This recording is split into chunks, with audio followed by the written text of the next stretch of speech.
So, story time.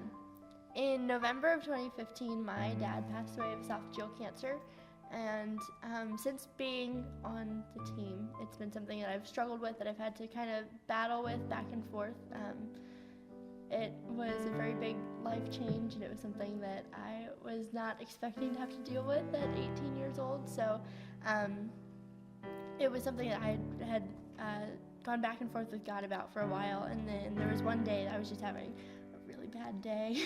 Like one of those days where you're just like angry at the world and like, why are you like you are? And so at the time we were at this really pretty church in Honesdale, Pennsylvania. And at this church, it was on like a mountain, and there was a valley, and there was another mountain, and you just saw just the expanse of God's creativity and just how he placed everything so perfectly that it just was stunning. And so I got really frustrated, and so I grabbed my Bible, and I grabbed a notebook, and I grabbed a pen. I ran outside of the church, and I plopped down on a rock, and I was like, okay, I am here. And so I started just kind of journaling out a prayer, which is something I'd never done before. And so I wrote it all out. I was like, God, I just don't understand why I'm here. I don't understand why you're letting these things happen. I don't understand why I can't have a dad when other people can have a dad. And like, he was a good dad. Like, why did you take him when there's so many that aren't as good, that, you know, don't put in the time and effort that my dad did? And so I was just going back and forth and kind of just had this moment of surrender. I was like, this is all of the stuff that I've been holding back because I wanted to be this perfect Christian who had it all together. Like, I'm never angry at God. I always understand everything, but I really don't. And so it was just this really cool time that I had with him that was probably the best that I had had up until that point. And so I wrote it all out, and I turned to Psalm 46, which has become my favorite psalm, and especially verse 10, which starts just saying, be still and know that I am God. And he just gave me that refuge. And at the end of the maybe 30 minutes that this all happened in, I just heard, you just hear sometimes, or you feel, or however it happened, just heard the Spirit telling me, just calling me daughter. And he was like, it's okay, daughter. And having just lost my dad, that was like so profound to me. Like, he just the intimacy that you can have in your relationship with God. And so it was a really good growing moment for me. And then this one comes out like 15 minutes after all this happens, so I'm still like winding down from this emotions after all of that had happened. And he comes out, and he was having a bad day for other reasons. And so we sat and talked about it, and I said, look, I have no experience with this other than just today, when God was like, okay, you're gonna have a talk with me. And so I showed him my journal, and I told him, like, by the end of all of this, I heard the voice of God calling me daughter.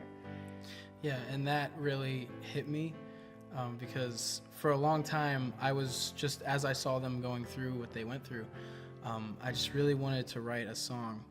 And that's been my passion, is just writing music, even though it's hard for me. It's something I really want to do and do more. But so yeah, and just her saying that God called her daughter, just that phrase for some reason just hit me. And I was like, okay, God, this is it. You know, you want me to do this. I can just tell.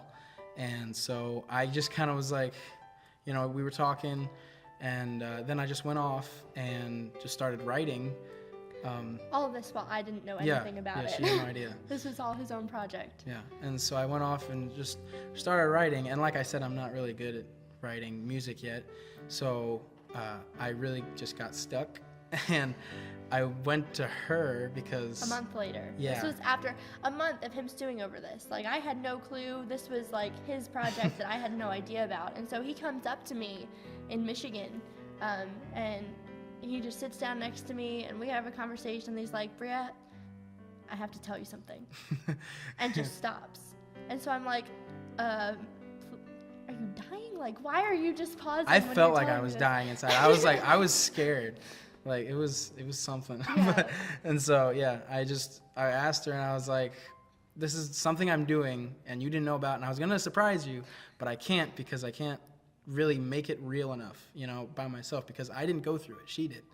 So I was just like, can you help me with this? And obviously she said yes. And so we just started writing for the next, I guess, week or I don't know, yeah. week, maybe a month at most, like just hammering things out? For like a week, we worked on it and got it. Like, we had the song down. It was Yeah. just little tweaks that we had to make every now and again with dynamics or enunciation. Yeah. And so it was all done. We were like ready to show it to a couple people, which I had my reservations about, but so more about that later. That's the one thing beyond Encounters, you have like a lot of people you can do it for because you have a team. So we did it for different people and they just loved it. And we were like, okay, well, maybe this is something other people would like. Yeah. So, so we hammered it out, got it written, and there was this, I guess a couple weeks later, I guess I came to you. Yeah, we were having another discussion, and I was really struggling with missing my dad that day, which sometimes comes. It's like, I'm not that far out from it, so it still hits me in waves every now and again. And so I was having a rough day with that, and he came to me, and we started talking about it, and I told him that one of the hardest things for me is that I'm not going to have a dad to walk me down the aisle. And that seems like such a selfish, stupid little thing, but I was every 10-year-old girl who dreamed of her big poofy wedding dress and her dad walking her down the aisle and the daddy-daughter dance and all those things that you just think about when you're this big and your dad's your hero. I didn't even have a guy that I liked, but it was like, I'm going to have that in my wedding. So I told him about that, and he's like, well, we're adding to the song, and you're going to sing it. I was like, you're joking, right? You're kidding. But we ended up adding it in, and just a little I do actually sing it. And we showed it to a couple people at that point and just saw how it ministered to their hearts.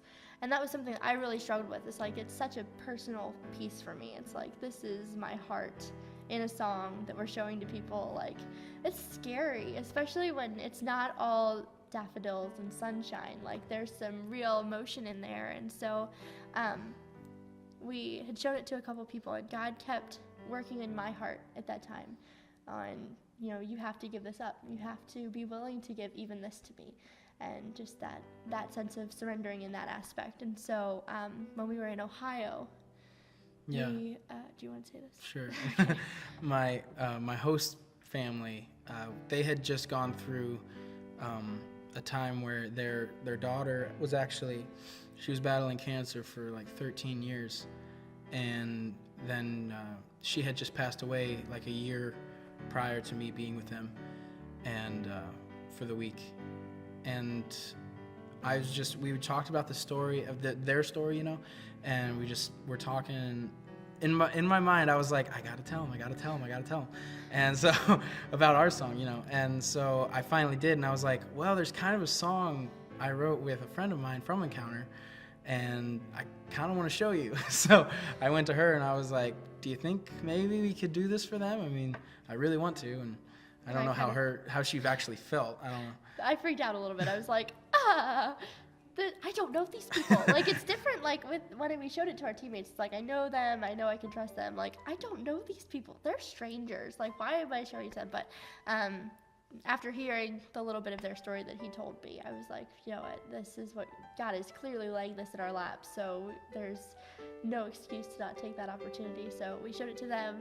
And then over break, we showed it to our families, which was hard because then my mom had to hear it and my sister had to hear it, and I think it really helped both of them a lot. But that was almost harder to show it to them because I know that they walked that with me, and some of the things that I didn't tell them were in that song, and so it was like, oh, by the way, this is how I actually felt during that time. So it was good. It helped me to grow closer to my family. But then we also showed it to our church just recently, so nobody talked to us afterwards, which kind of scared me. But like later in that week and after that, they said, it really touched us, and it was just hard for them to come up to me in that moment because they knew too, because they walked that road with us as well. So all of that to say that this song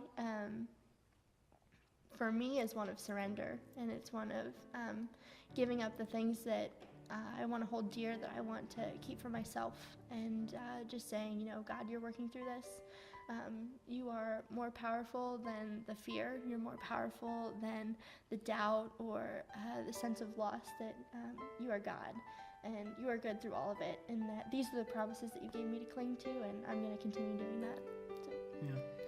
And another thing about this song is, which was totally unintentional, but just the actual like meaning of the song is like, it can be applicable to more than just Bria, because even though it's her story, like I had someone come up to me who had heard it and they were like, this really hit me. I mean, this is where I'm at, you know, even though they might have not lost their dad to cancer, they're just going through other things, and it's just so, it can hit so many different people different ways. And that's for me what really hit me. I was like, so this isn't just, you know, for her, like, you know, God's using it for other things, which is awesome. I mean, I never intended that to happen, but you know, so yeah. So we definitely hope that you enjoy He Called Me Daughter. Yep.